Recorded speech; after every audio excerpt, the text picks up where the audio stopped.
Surprise University A service of Babylon Theater presents Education Warmed Over. Postmodern Education for the Modern World. Real SU classes Repackaged and produced just for you to watch anytime. on this station. Tonight's program is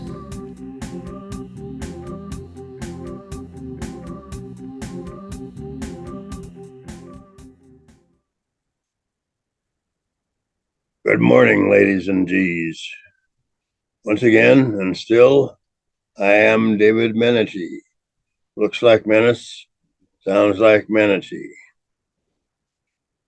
You know, since I started here at SU about a month or so ago, many people have asked me about my name, how it reminds them of the old TV show, long before your time, I'm sure, called Dennis the Menace, about a little boy who was always acting like a little boy, which would cause his grumpy neighbor untold irritation. They wonder if I or my parents had changed the pronunciation of our name because of that reference from the past. Today, we are going to discuss the namesake of our little 101 class, Learnation. What is Learnation? In the first place, the origin of the word itself in modern times has been credited to Nolan of Babylon Theater. At this time, I'm not aware of any attempt by Nolan to define his word a la Webster's dictionary, and I haven't asked him, though we are in contact regularly, about this class. Between you and me, I think the bad boys are beginning to see how much they have taken on lately. But I am only the herald, not the examiner. Instead, in my attempt to define the word enough at least to get us through this class, I went to the word itself. Some of you will find later in your studies that this is the way words are defined, not only by those who write dictionaries, but it is also the way the ancient Babylonians built their language, Babel. That way is by taking the root word and seeing how it has been changed or added to, or three. In this case, we are talking about a fairly new word. I'd say maybe 6 or 8 months. And I can really only see one modification to the meaning of the root word, which clearly is learn or learning, although it was achieved as if it were in 2 steps. In keeping with language law, which is such a Kansas thing, I mean, don't you just love it the way Kansans love to make fun of their own speech patterns? I've asked the well-known expert on things linguistic, Bernard Cleatley, to give us a few words on tape. Hello, Dennis. Hi, young students. I'm Barn Cleatley. The suffix tion can be found modifying probably hundreds of words in our English language. It has the effect of changing a verb into a noun. Now, the verb in our case is to learn, and fitting a tion onto the end makes it a noun. Learnation. Yeah, so, and to be clear about all this, there really is a secondary step between learn and learnation, which is learnate. Now, this is a part of speech where really the tion comes from. As you can see, you take 8 and you turn it into Asian. Well, we don't use that form much anymore. Certainly not learnate. In most cases that you can think of, the eight has mostly been clipped off like an appendix. Verbs that had eight in the end, in the most cases, you could just do just as well without it. Our learnate is a fine example of that. Now, others, such as instigate, instigation, mediate, mediation, violate, violation, concentrate, manipulate, indicate, cognate, which most people no longer use at all, but means to think. Anyway, it sounds funny when you do it without their eight. I mean, can you just say and imagine, I'm going to go indict, or I'm going to go manipulate, or I'll go cog.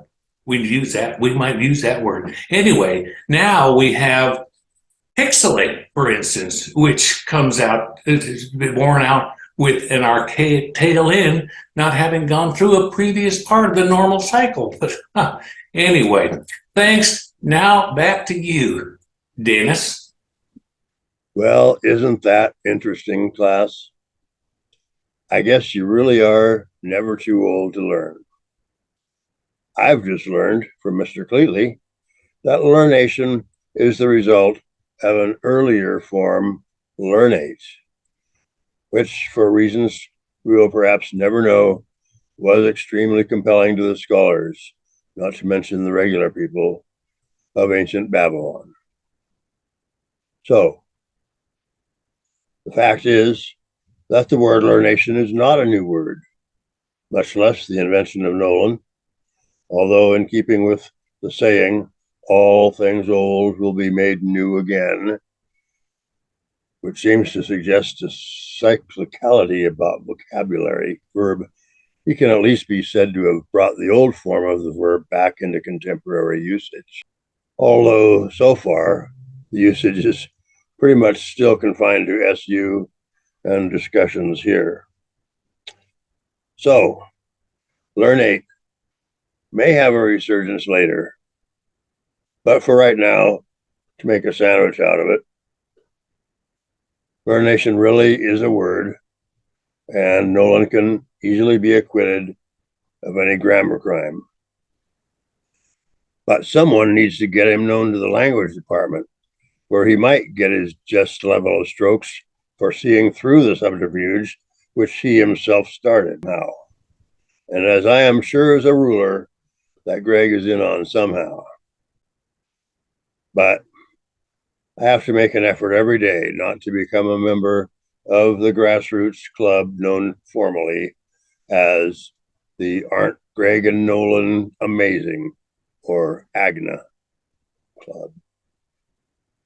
But don't get me started on that. I like Nolan and Greg, but even more, I like my job. If you get my drift, if you smell my bacon. Well, having apparently defined learnation and the world didn't end, let's move on. How can we get to a place in our heads where learnation, the word, can serve as a code or abbreviation for what we are trying to teach you with this class? And even more so, I'll bet dollars to pounds that Nolan is going to tell us the answer in the class he is currently sponsoring, called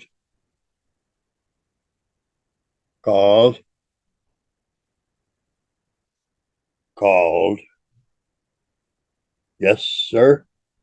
I'm Robert Vinton. It's called BG 101 in the course catalog. Thank you indeed, Mr. Vinton.